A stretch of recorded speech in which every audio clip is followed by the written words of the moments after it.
Use of vaccines in controlling diseases is centuries old. However, the invention of antibiotics that treat most of the animal and human diseases has seen the relegation of the usage of vaccines for prevention. But this is about to change following the introduction of a purified oil-based vaccine for foot and mouth disease.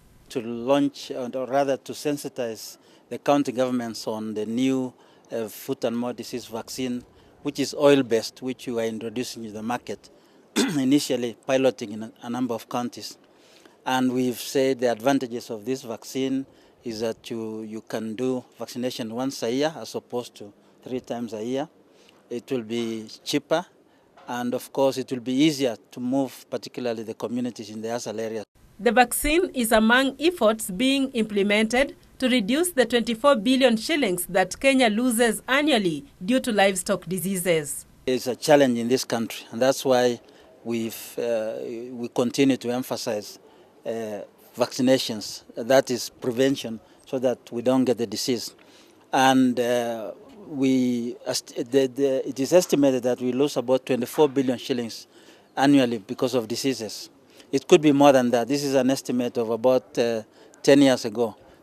The use of antibiotics in the treatment of livestock diseases is posing a challenge in dealing with human diseases due to resistance to antibiotics. He urged poultry farmers to cage their birds as a preventive measure owing to the outbreak of avian flu in Uganda. I know it's an economic loss to some of the farmers who are bringing in the imports that were coming into this country, even the exports that were going to Uganda.